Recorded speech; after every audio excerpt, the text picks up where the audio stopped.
"This seat isn't yours," the flight attendant said coldly, her hand tightening on the back of the chair as 9-year-old Nia Robinson clutched her boarding pass for seat 1C. A wealthy woman hovered nearby, smug and unbothered, while the cabin full of silent passengers watched her humiliation unfold. Nia's voice trembled, but didn't break, as she replied, "My father bought this seat, and I'm not moving." It was a humid Saturday afternoon in Dallas when 9-year-old Nia Robinson stepped through the gleaming glass doors of the Horizon Jetways terminal. Her hair was neatly braided, each plait tied with a soft pink ribbon, and a pair of round glasses framed her thoughtful eyes. Clutched tightly in her hand was a purple leather folder, inside it, her ticket, her ID, and the signed documents that confirmed her unaccompanied minor status. She walked with quiet confidence, her ballet flats making soft taps on the polished floor as she followed the signs for the VIP lounge. Nia wasn't just traveling, she was on a mission, to fly from Dallas to New York to spend a week with her father, Donovan Robinson, a man she loved deeply, and who also happened to be the CEO of the very airline she was flying on. But hardly anyone ever knew that. Her father had raised her to never rely on his title to open doors. "If you can't earn the room with your character," he'd say, "then it's not a room worth being in." That lesson echoed in her heart as she approached the sleek reception desk of the Horizon Lounge. "Hi," she said, politely placing her documents on the counter. "I'm Nia Robinson. I'm flying to New York on flight 3847. I have lounge access with my ticket." Behind the desk stood Sandra, a middle-aged white woman with red lipstick too sharp and a smile too tight. Her eyes narrowed the moment they landed on Nia. She didn't even glance at the documents before leaning forward. "Sweetheart, are you lost?" "The main waiting area is out that way," she said, pointing a manicured finger toward the general boarding zone. Nia kept her tone calm. "No, ma'am. I'm flying first class. The lounge access is here in the paperwork." She tapped her finger gently against the highlighted section. Sandra's eyes flicked to the folder, then back to Nia. She picked up the documents and stared at them like they were written in another language. A long pause stretched between them, then came the phone call. "Yes, hi. I've got a young girl here, says she's traveling alone. Unaccompanied minor. Claims to be first class." "Yes. I know." She turned slightly, speaking into the phone while making sure Nia couldn't miss the skepticism in her voice. Nia felt the weight of every glance in the lounge behind her, the suited businessmen sipping espresso, the women with designer handbags pretending not to stare. Sandra hung up, pursed her lips, then made 2 more calls. Nia stood still, her feet firmly planted, her back straight like her dad had taught her. "They may doubt your place," he'd said, "but never doubted yourself." Finally, Sandra gestured toward the farthest corner of the lounge. "Fine. You can sit over there until your flight is called." Nia didn't thank her. Not out of rudeness, but out of principle. She collected her folder and walked quietly to the empty corner table, far from the refreshments and even farther from dignity. She opened her book, The Story of Katherine Johnson, and tried to focus on the equations, the courage, the brilliance. But the hurt sat heavy on her chest, and she tucked it away like an old bruise. 2 hours passed slowly. When the announcement for Flight 3847 finally came, Nia packed her things and headed to Gate B12. There, another employee gave her the same doubting glance, another overly sweet voice questioned her ticket, another unnecessary pause while they confirmed what was already written in black and white. Boarding began. Nia was in Group 1, as clearly printed on her pass, yet even the agent at the gate hesitated before finally waving her through. As she stepped onto the plane, flight attendant Casey greeted her. Blonde, tall, and polished, Casey's smile faltered when she saw who was walking into first class. "Hi there, honey." "Economy straight back," she said without looking at the boarding pass. "I'm in 1C, Nia replied firmly, offering the pass again. Casey blinked. "Oh. Right." She forced the smile back onto her face. "Right this way." Nia found seat 1C quickly. A spacious window seat. She placed her bag neatly under the seat, took out her tablet and her sketchbook, and buckled her seatbelt. She could feel the looks from other passengers, curious, puzzled, a few outright disapproving.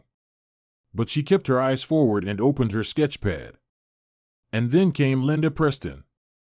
Tall, draped in a tailored cream blazer and expensive jewelry, she stepped into the first-class cabin with the air of someone who had never been told no. Her husband trailed behind, nose buried in his phone. Linda's eyes scanned the cabin. When they landed on Nia, her face twisted slightly. She paused, blocking the aisle. "Excuse me," she muttered to no one in particular. "There's been a mistake. I specifically requested 1C. You're in 4A, Linda," her husband mumbled without looking up. "I asked for 1C. It's the only seat with the proper lighting for reading during takeoff," she insisted. Then, without another word, she stormed toward the front galley, where Casey was placing champagne flutes on a tray. "I need your help," Linda whispered, sliding a folded $100 bill into Casey's hand. "That child is in my seat. She must have wandered up here from Coach. Just handle it." Casey glanced at the money, then at Nia. "Let me see what I can do." Moments later, Casey returned with Ben, a younger attendant. Their smiles were tight, their voices rehearsed. "Hi, sweetheart," Casey began, voice dripping with forced charm. "There's been a little mix-up with the seating. Would you mind moving just a few rows back?" Nia blinked slowly. "My boarding pass says 1C. My ticket was purchased for this seat."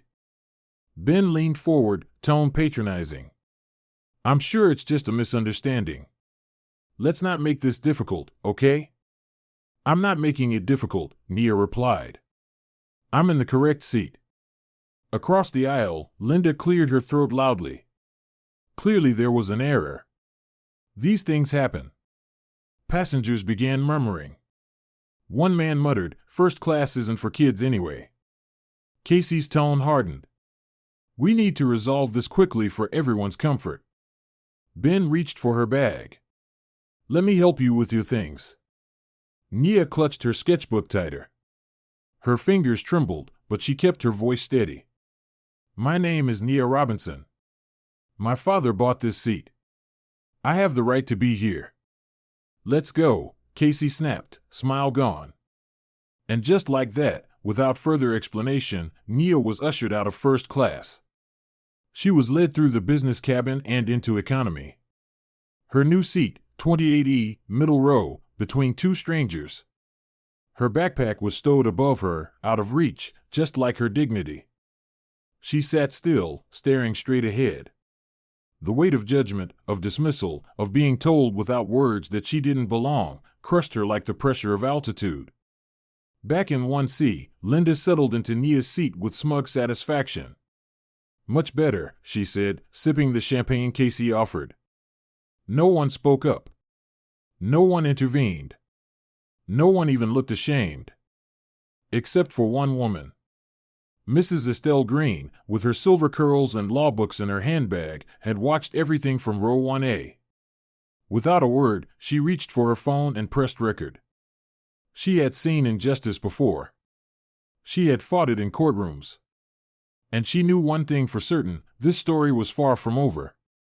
Nia sat still in seat 28E, her hands folded neatly in her lap as the low murmur of passengers settling in swirled around her.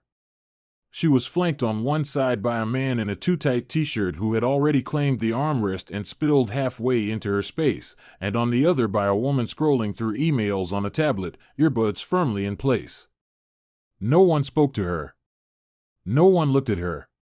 No one asked why a child was seated alone in the middle of economy, tears silently tracing down her cheeks. Her sketchbook and tablet were now unreachable in the overhead bin, stored far above her head by a flight attendant who never asked if she needed them nearby. Nia tried to blink the tears away and stared straight ahead. In her chest, a quiet storm raged, a mix of shame, anger, and confusion. She had followed every rule. She had presented every document. She had done nothing wrong. And still, she was cast out, like she didn't belong. In first class, Linda Preston lounged in the seat meant for her. 1C, Nia's seat. She sipped her second glass of champagne and clicked her heels together as she gazed out the window. So much better, she muttered smugly. Peace and quiet at last. Casey, the flight attendant, stood nearby, faking a pleasant demeanor.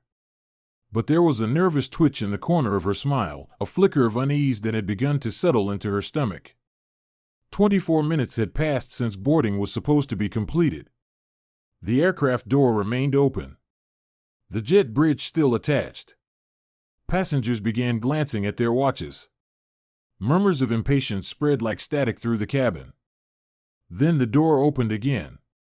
This time, it wasn't another passenger with a rolling bag.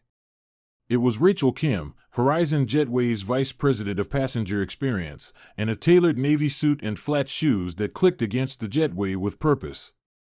Behind her was the chief purser, an older man named Thomas, whose grave expression matched hers. Rachel didn't speak to any of the crew immediately.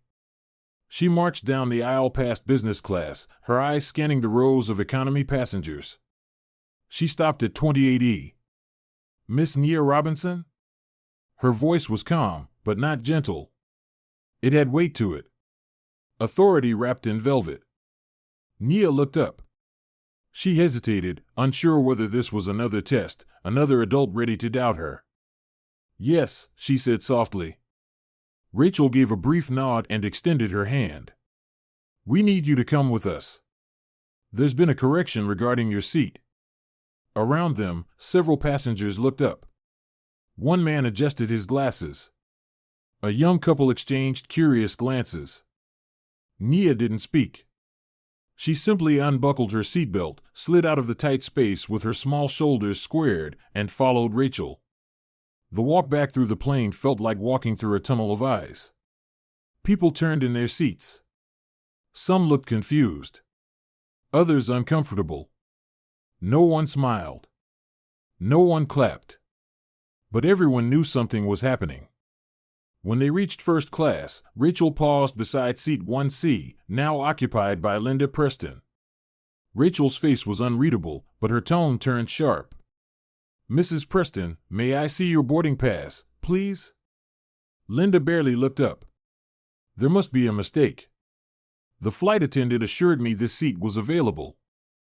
I still need to see your boarding pass, Rachel said again, her voice like steel wrapped in silk. With an annoyed sigh, Linda retrieved her designer handbag and pulled out the pass.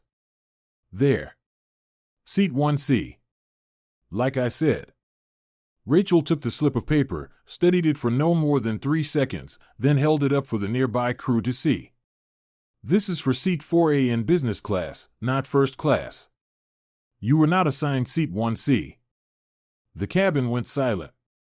You could hear the clicks of phone cameras activating. Linda's face flushed. I was told by the crew, by that attendant, Casey, that this seat was being reassigned. Rachel's eyes cut to Casey, who had suddenly found the floor very interesting. At that moment, the aircraft speakers chirped to life. The captain's voice echoed, calm and deliberate. Ladies and gentlemen, this is Captain Alton. Please remain seated.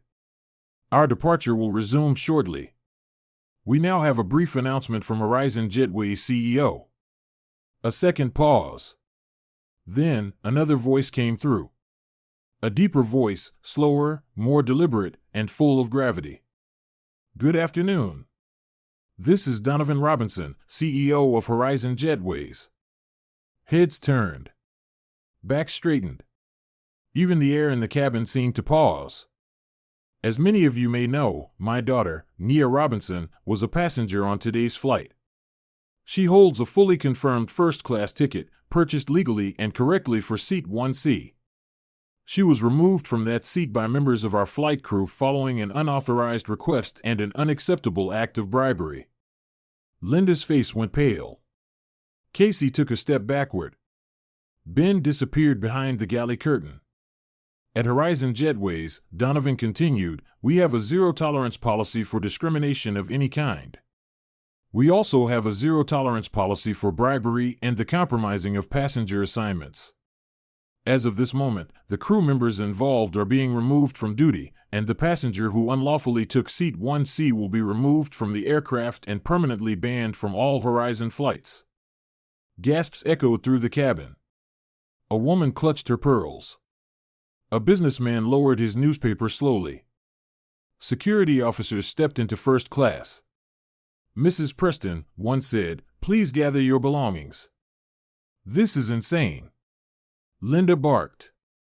"Do you have any idea who I am?" "My husband." But no one was listening. The same passengers who had said nothing earlier now turned away. Some even moved their bags aside to give her a clear path to the exit. The man in 1D studied the drink menu. The woman in 2A stared out the window. No allies. No backup. Casey tried to speak. I was told." "You accepted a bribe," Rachel said calmly. "And you failed in your duty. You'll be escorted from the aircraft immediately. We take this seriously." As Casey and Ben were escorted out the rear door, a fresh crew quietly boarded from the front. Uniforms crisp. Smiles neutral. Their eyes, however, were fully aware of what had just happened. Rachel turned to Nia. "Miss Robinson, please take your seat." Nia slid into 1C. The same seat she had been removed from.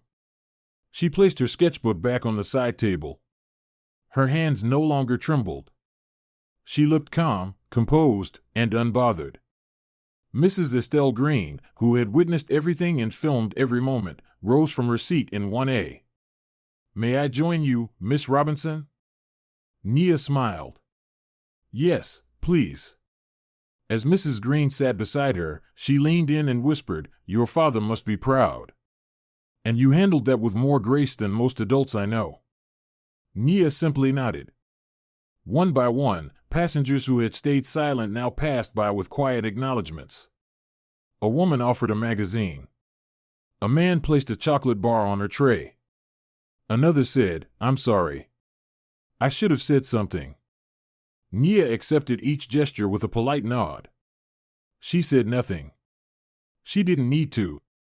Her presence in that seat, unbothered, unapologetic, said more than words ever could. Outside the aircraft, the sky was turning from dusty orange to deep navy. Inside, flight attendants moved swiftly, prepping for departure. The new purser approached Nia. "Can I get you something to drink, Miss Robinson?" "Apple juice, please." "Coming right up." The plane began to taxi. Nia looked out the window. She wasn't smiling, but she wasn't crying anymore either. Across the aisle, Mrs. Green reached into her bag and pulled out a small notebook. She flipped to a blank page, then paused. "Would you mind if I wrote down what happened today? I think others need to hear about it." Nia looked up. "Only if you call it what it was." "And what was that?" Nia turned her gaze back to the clouds outside. "A lesson. For everyone." And with that, Flight 3847 rose into the night sky, leaving behind the stain of injustice and carrying with it a girl who had just reminded a plane full of adults, and an entire airline, what dignity really looks like. As Flight 3847 leveled off at cruising altitude, the hush of the cabin settled into something deeper, more contemplative. The champagne clinks had stopped. The rustling of newspapers had gone still. And in seat 1C, Nia Robinson sat upright, not because she felt out of place, but because she finally knew she had claimed the space that was rightfully hers. The seat was no longer just a row and number, it had become a symbol. A lesson. A line in the sand. She gazed out at the clouds with the quiet intensity of someone twice her age. Next to her, Mrs. Estelle Green, the retired judge who had captured the injustice on video, sat watching her with an expression that mixed pride and sorrow, an understanding born from a lifetime of witnessing this kind of thing play out in 100 different ways. And yet today had been different. Today, the outcome had shifted. The new crew, alert and measured in their behavior, offered Nia a tray with a glass of apple juice, a fresh cloth napkin, and a small bowl of grapes. With compliments from the captain, the attendant said gently, Is there anything else you'd like, Miss Robinson? Nia shook her head politely and gave a quiet, "Thank you." There was no trace of condescension in the attendant's tone this time. No subtle sweetheart or hesitation. Just respect. And Nia felt it like the warmth of sunlight breaking through a heavy cloud. Mrs. Green leaned closer. "You're handling all this with incredible grace, young lady." Nia looked up from her sketchbook, where she had begun drawing again. The lines of a bird, wings outstretched, took shape across the page. "My dad always says," she replied softly, "people may try to move you out of your seat, but never let them move you out of your dignity." Just then, her tablet chimed softly. A video call. The name on the screen read Dad Airplane. The flight attendant gave a small nod. "Special permission from the captain." "Go ahead and answer it." Nia tapped the green button, and her father's face appeared on the screen, Donovan Robinson, composed and dignified even through pixels. But beneath the tailored suit and CEO title, there was something else. A father, looking into the eyes of his child. "Hey, Peanut," he said, his voice low and full of warmth. "How are you holding up?" Nia's lip trembled just a little, but she steadied it. "I'm okay now," she said. "I remembered what you told me. About not shrinking. About standing tall." "You did exactly what you were supposed to do," Donovan replied. "And I'm so proud of you. I'm sorry you had to go through that, though. I wish I could have been there sooner." "You were," she said quietly. "When I heard your voice on the speaker, I knew everything would be okay."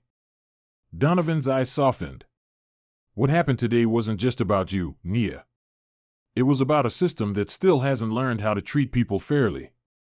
But because of you, that system's going to change." "How?" she asked, tilting her head. Donovan took a breath. "We're launching something new. It's called the Respect in Flight program. Every Horizon employee, from the gate to the cockpit, is going to receive mandatory anti-discrimination training.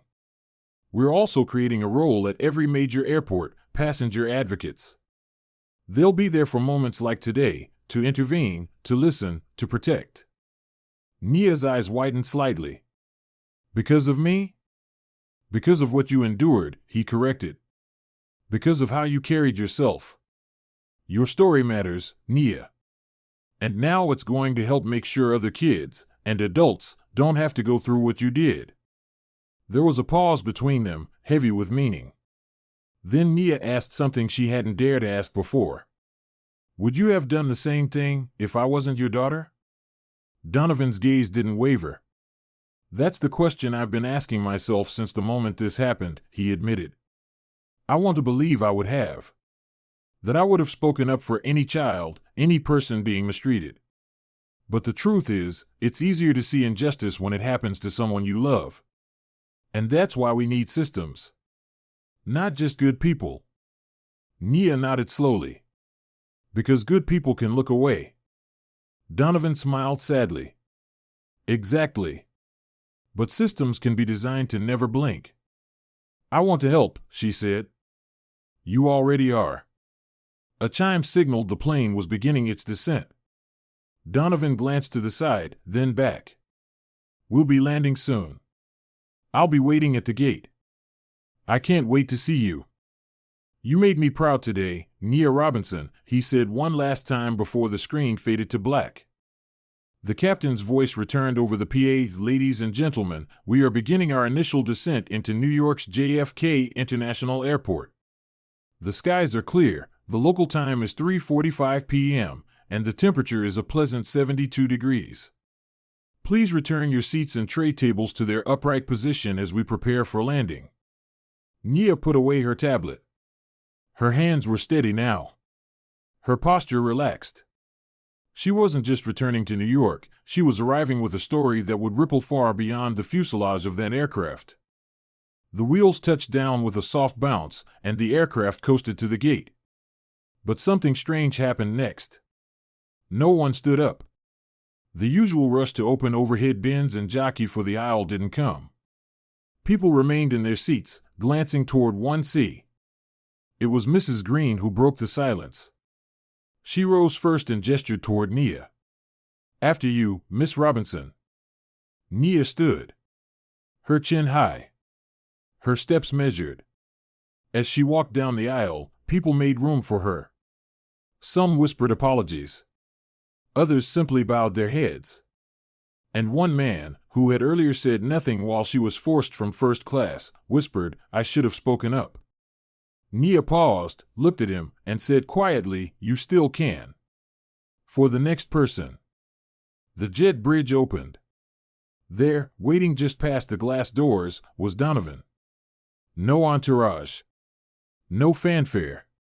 Just a father standing with his arms open wide. Nia dropped her backpack and ran the final few steps. He knelt and scooped her into his arms, holding her tight against his chest. For the first time that day, Nia allowed herself to cry. "I was scared," she whispered.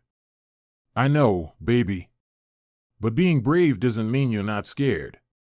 It means you do the right thing even when you are." Mrs. Green approached with a respectful smile. "Mr. Robinson," she said, extending a hand. "Estelle Green. I was a judge in Brooklyn for 35 years. I saw what your daughter went through. She handled herself with poise that most adults don't possess." Donovan shook her hand.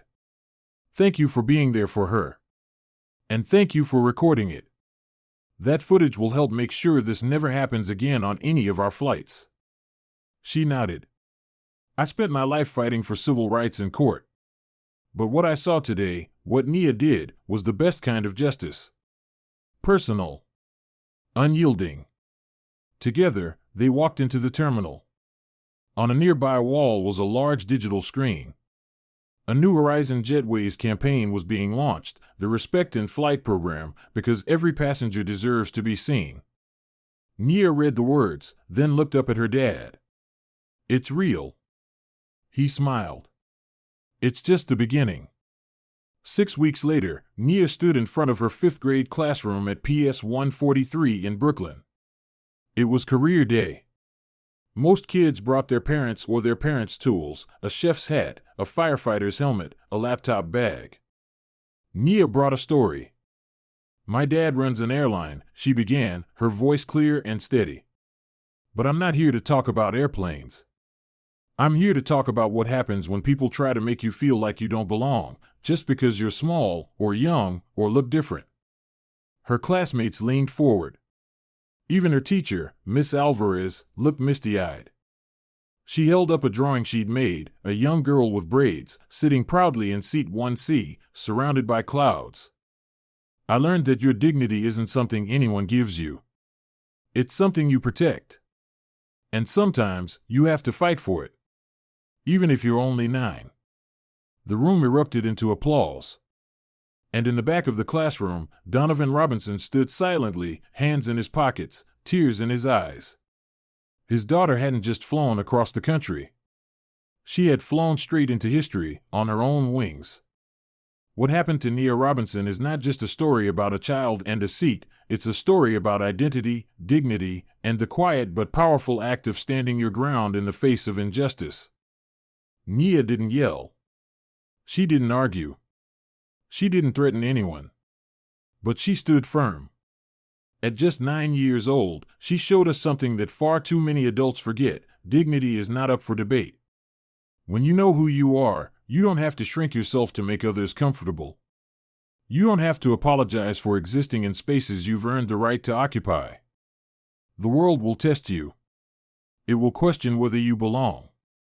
It may even try to push you out of your rightful place. But how you respond, how you carry yourself in those moments, defines you far more than any title or ticket ever could. This story also reminds us that silence from bystanders allows injustice to grow. Many of the passengers on that flight saw what happened to Nia, and said nothing. It wasn't until authority stepped in, until power backed principle, that they found their voices. But true courage is speaking up before it's safe to do so. If you take anything from Nia's journey, let it be this: don't wait to be powerful to do what's right. And never assume someone is too small to make a difference. One girl, one voice, and one refusal to be dismissed sparked a policy change across an entire airline. To every child who has ever been underestimated, to every person who has been told they don't belong, and to every soul who's ever felt invisible in spaces they worked hard to enter, this story is for you. Let Nia's experience remind us that justice doesn't always arrive in a courtroom or a protest. Sometimes, it starts in seat 1C. Sometimes, it starts when a little girl decides she won't be moved. Thank you for watching and listening to this story on U.S. Justice Stories.